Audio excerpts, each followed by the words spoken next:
Yes. Here we go.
Okay, I want to paint a picture, a few pictures, and we'll put it all together. The first picture is of a young girl. She's about 4 years old, 3 years old, excuse me, 3 years old, and she's wearing shorts, barefoot, and she's wearing a nice little shirt, and she's walking out of our house, and she's holding the Shabbos candles. And I asked her, it's our daughter Shana.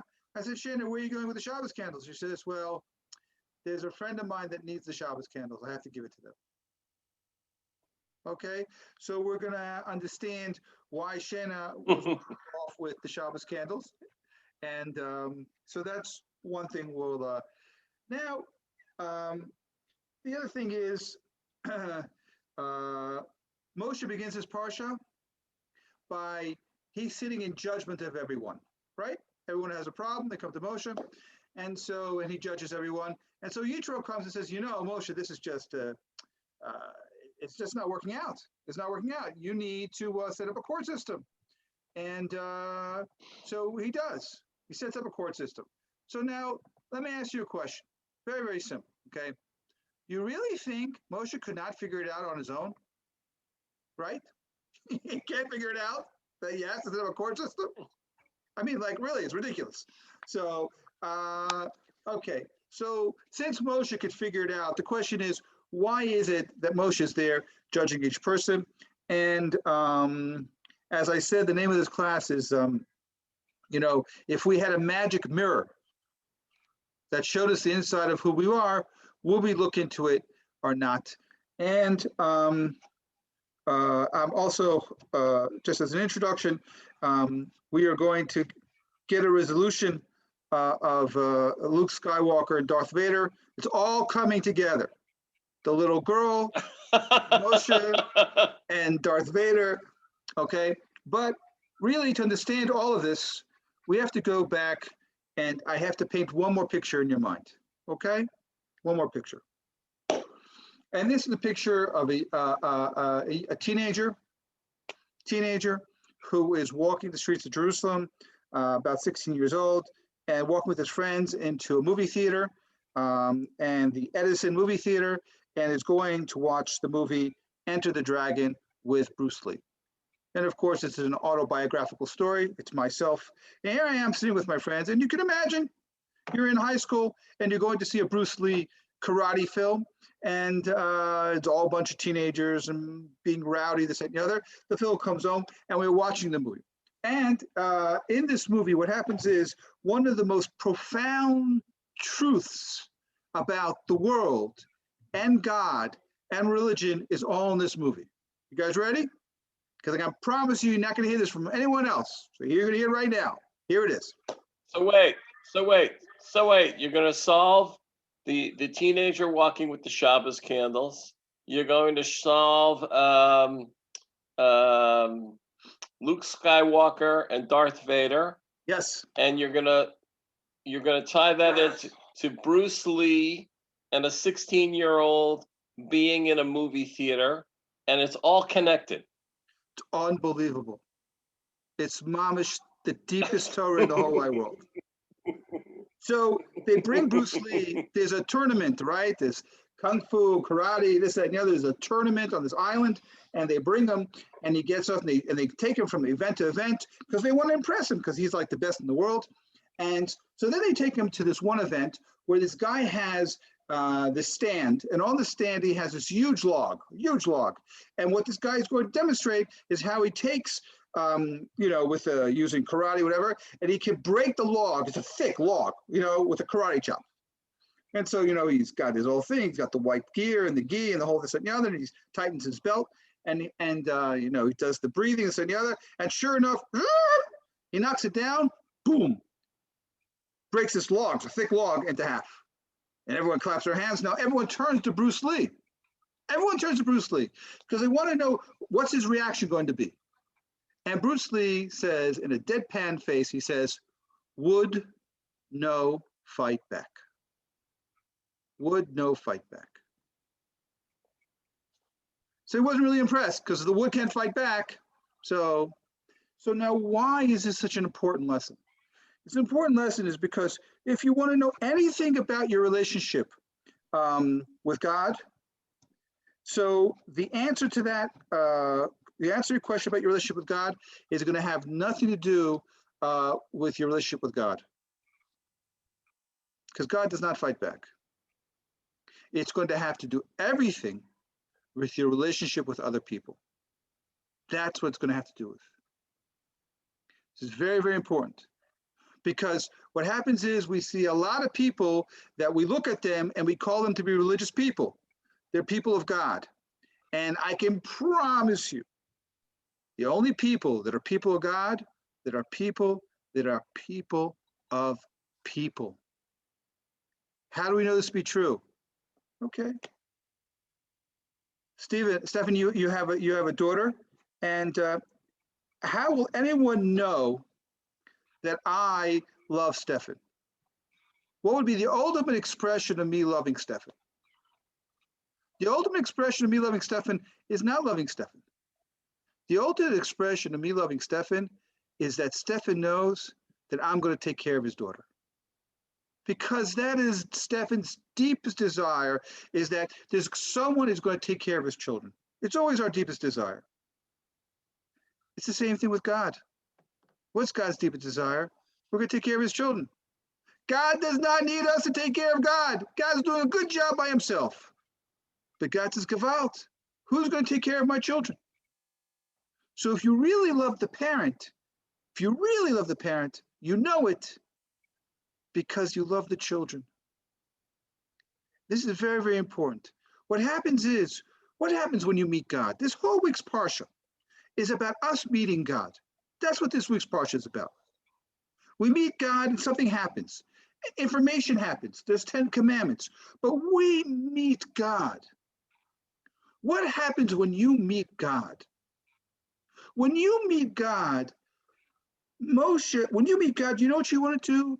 You want to take care of every single one of God's children. That's what you want to do. Does it make sense? It doesn't make sense. And that's why Moshe, you think Moshe couldn't figure out that he needed a court system? But Moshe met God. Moshe met God. And when you meet God, you fall in love with God's children. And you want to spend time with God's children. And that's why Moshe spent time with each and every Jew. Because that's what happens. That's how you know if people are really part of the God squad. Because if people spend time with the God squad, they spend time with God, okay, maybe it's the second league. But the A league of spending time with God is because you just want to spend time with God's children. And so I'm going to share with you a beautiful story. It's the most amazing story in the world. It's a true story. Poland at the turn of the century, the 20th century, decided that they had to integrate the Jews there was a lot of Jews in Poland, and they wanted to integrate them into Polish society. And the way to do that was through education, which makes sense. At this time, the Jews had separate education systems. They wanted to make sure the Jews would be integrated. And to do so, they put out a rule. There's a new law. The new law is that every Jewish child has to go to Polish school.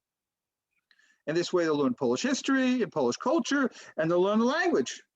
And they'll integrate them. Slowly, they'll become more and more Polish. Well, of course, we understand this would have been a disaster for Jewish education, Jewish identity. And the communities got together, and they decided that they would send a person, a very, very scholarly person, but a person that looked Polish, didn't have a beard, didn't have a kippah, he dressed nice, he knew Polish, and he said he was going to meet with the Polish Minister of Education, in order to try to annul this decree, change the law. So even though everyone agreed, and all the communities got together, at the time there was a Reform community there, and the Orthodox and ultra-Orthodox, they said, fine, you'll go and you'll talk, but we're asking you that you bring the Chafetz Chaim with you. You bring the Chafetz Chaim, and so the Chafetz Chaim went. So they're sitting there. They're sitting there, and this very scholarly, eloquently speaking representative of the Jewish community presents the case, this, that, and the other, and the Polish minister listens, he offers him tea, this, that, and the other, and finally says, I'm sorry, but that's it, the decree is final, and that's it. And when the Chafetz Chaim heard that, you know what he started to do? He started to cry. Now imagine, right? Imagine, you meet the President of America, and you're not happy with what he says. You're sitting in the Oval Office and you begin to cry. I mean, right? The Chafetz Chaim begins to cry. You have a grown man who is an incredibly respected man throughout the Jewish world, and he's sitting in the office there and he's crying. So the Polish minister says, who is this man? He's sitting here crying. What? She says, let me tell you a story about the Chafetz Chaim. He says, the Chafetz Chaim lived in a city called Rubin, and one day he came home, and it was drafty in his house. So he went upstairs. He saw the second story window was open, and there was a ladder. There was a ladder. The ladder was going down, and he puts his head out the window. What does he see? There's a thief. There's a thief, and the thief has with him the Shabbos candles. So the Chafetz Chaim is looking at this. So what would we expect him to say? The Chafetz Chaim says, I'm moichel. I'm moichel. The Chafetz Chaim said, I give them to you. I give them to you. You know why? Because he didn't want the thief to be a thief. So this scholarly man tells a story to the Polish Minister of Education. And so the Polish Minister of Education asked him, he says, tell me, do you believe that story? I mean, really, do you believe that story? So he says, you know what, I don't know what I believe, but I do know that they're not telling stories like that about you and me. You know what happens when you meet the divine? Something happens. And you start to treat people differently in a ways that you can't even imagine. So now you understand when I told that story at the Shabbat table. So our 4-year-old daughter, the next day, she took our Shabbos candles and she tried to give them to someone else. Be that as it may, you know what happens when you meet God, and this is what happens this week's Parsha, is what is God? It's difficult to know what it is, exactly what God is, but we can sum it up basically in one word. God is truth. And what happens when you meet God is that you meet the truth. And you meet the truth, and you meet the truth of who you are. You meet the truth of who you are. And, in this week's Parsha in Shvi, it says an incredible thing.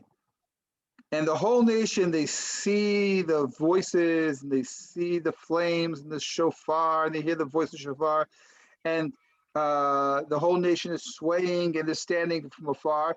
And they say to Moshe, this is from Exodus chapter 20, sentence 15. They said to Moshe, listen, you talk to us. This is too much. If we hear any more, we're going to die. And Moshe says, don't worry. God is just doing this in order to test you. So now let's start bringing it together.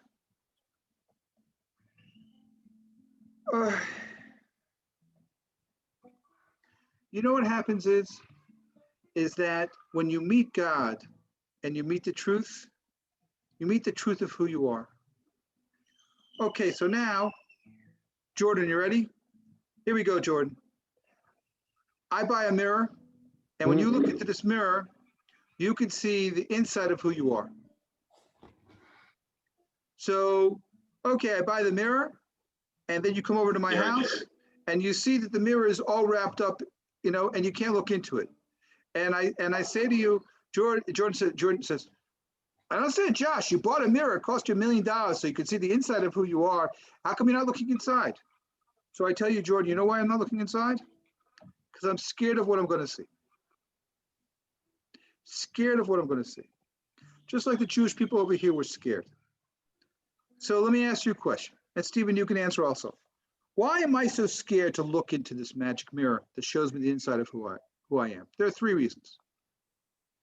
What do you think, Stephen, Jordan? Why am I scared? Not going to like what you see. I'm not going to like what I see. Right? Everyone knows the story of Dr. Jekyll and Mr. Hyde. It's Mr. Hyde with a Y, but it's really Mr. Hyde with an I. Right?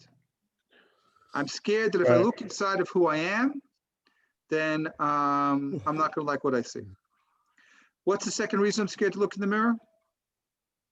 I'll look in the mirror, and what will I see? Nothing. Nothing. Maybe there's nothing inside of me. But there's a reason which is deeper and more scary than every other reason. Is that I'll look in the mirror, and you know what I'll see? I'll see, do you know what's inside of me? This incredible light. That the truth of who I am is incredible goodness. Incredible light. Why is that so scary? Why is it so scary for us to look inside ourselves in this magic mirror and see that the inside of who we are is this incredible goodness and light? You know why it's so scary? Because when we sit down to watch Chicago Med, Chicago PD, Chicago whatever, when we sit down to watch the Game of Thrones for the 3rd time, do you really think we're spending time with the most inside of who we are? You know, when you meet the divine, It's the opposite. I agree it's the opposite. When we meet the divine, then you know what? It's like, oh my God, I just want to spend time, right? When I meet the divine, I want to spend time with the best parts of who I am. And that's scary for us because does that mean I can't watch Friends season 1, season 2, 3, 4, 5, 6, Grey's Anatomy? That means I can't go on, inane shopping, whatever. But you know what happens when you meet the divine? You meet the most beautiful part of who you are, the truth of who you are, the truth of who you are.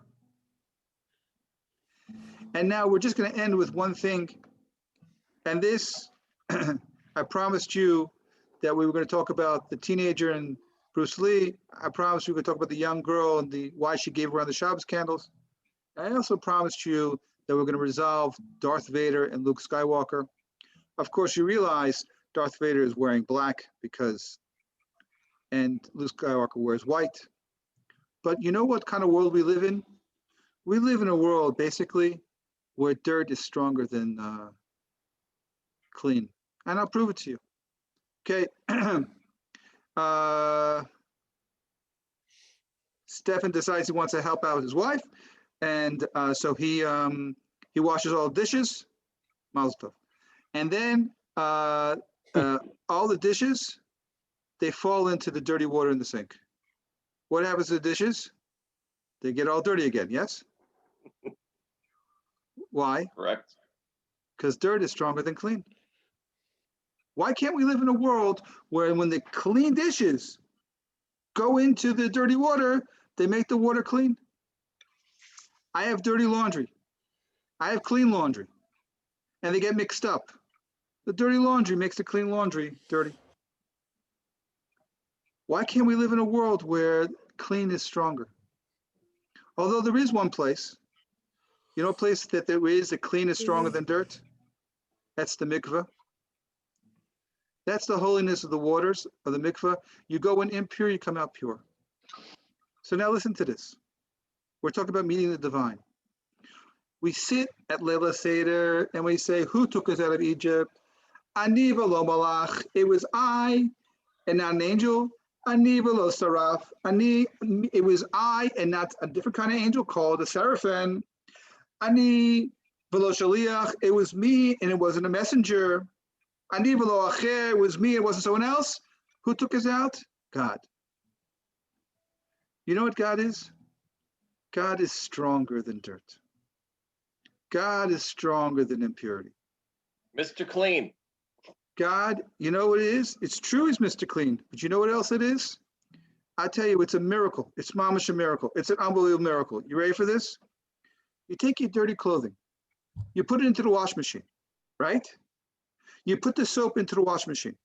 What should happen? The dirty clothing should make your soap dirty. You know what the holiness of soap is? That soap can make the dirty clean. It's unbelievable. You know what God is? God is soap. That's unbelievable. So you know what? When you meet God, you're so clean. You're so clean. And that's why Moshe says to him, says, I understand you're scared because you're meeting the divine and you're meeting the best parts of yourself. God is saying to you, you're not really a slave. Okay, I'm a slave. If I'm a slave, so I can watch, what's called Star Trek and Star Trek New Generations and Deep Space Nine. It's okay. I'm a slave. What do you want from me? It's okay. But you're saying to me, in the meeting of the divine, oh my God, I can be like that. I have that much love in my heart. I can be that good to people. That's a scary thing for us. And that's why God says, I took you out of Egypt. I want you to know that when you meet the divine, you can be stronger than this world. Stronger than this world. That when you meet the divine, you could do things that you never thought you could do. And that's the miracle of the human experience. That when we touch the inside of who we are, the truth of who we are, this is what God is. And that's why chapter 2, sentence 7 of Genesis, God said, and God breathed into us the soul of life. And the Zohar says, Manda nafach mitocho nafach, God breathed into us from the inside. When you look at each person, what is each person? Each person is divinity in disguise. Each person. So but you know what? You need special eyes. You need special eyes to look at a person and see, oh my God. Because outside, maybe is not so good, but the inside of each person is beautiful, is holy, is sweet, is beautiful. The inside of each person has so much strength to be so good and so sweet and so beautiful. So, let us bless each other that we should have eyes, special eyes. There used to be a thing, that's right, there used to be a thing called television. Television is actually made up of 3 words. It's vision, and let us have a different kind of vision. A vision where we see the inside of who we are, a vision where we see the inside of who people are, a vision that really corresponds to meeting the divine, being divine inside of ourselves, being divine inside of other people. And and we'll end with this, is that I don't believe it. I don't believe this can actually happen. I don't believe it to be true. And you know what? I get it. And that's why when we meet the divine, it's not one person meeting the divine, right? It's not 2 people. There's hundreds of thousands of Jews. Hundreds of thousands of Jews at Mount Sinai. Some people say it was the millions. And you know what happened? They told their children, and they told their grandchildren, that once a long, long time ago, hundreds of thousands of Jews met the divine. It's not only about me. It's about my grandfather, my great-grandfather, going back 80 generations to Mount Sinai.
We'll end with just one really quick story, and that Rav Shlomo Zalman Auerbach, who was just one.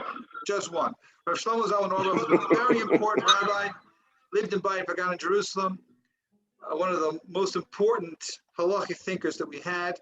And so Friday afternoon, his nephew came over, and the nephew, he saw that his nephew had a cold, and he said, listen, you're coming over anyway, so why don't you just sleep by us already? Because this way, instead of going back to the yeshiva in the dormitory at night, you'll sleep by us, and you'll get a better night's sleep. So fine, the nephew slept by them, and so the next morning they get up early, and they're about to go out to shul.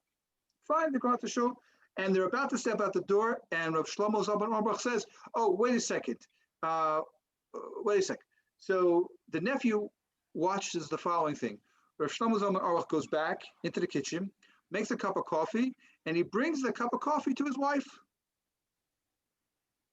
So So his nephew asked him. He said, Zemi Karadin? Is that the Jewish law? He says, no, it's not the Jewish law. She says, but I'm machmir, I'm stringent about certain things. So, could you imagine that a restaurant would be kosher only if the boss made the workers coffee? That's what makes it kosher. Isn't it a tragedy? The only thing that makes a restaurant kosher is the fact that the meat is this and that, the other. Does none of us ask us how the workers are treated? Really? I understand that according to the exact letter of the law, it's just about the meat and whatever, the milk, this and the other. But can't we be a little more sophisticated? That we say we're only going to give you a certificate of kashrut if we make sure that you're paying a pension for your workers? Really? Really? And how can it be I sit and I have this lavish meal, right? Which I ate too much anyway. How can it be that I don't get up and I go say thank you to the cooks and the waiters? How can it be? It could be, right? But I can tell you there's nothing divine about that meal. It doesn't matter you said a blessing before or after. It doesn't matter if it's kashrut. Did you meet God? How do you know if you met God? You know you met God because you know the name of the waiter. You know you met God if you actually went and said thank you to the cooks and the dishwashers. Is that the exact letter of the law? No. But you know what? We could be machmir. We could be stringent about certain things.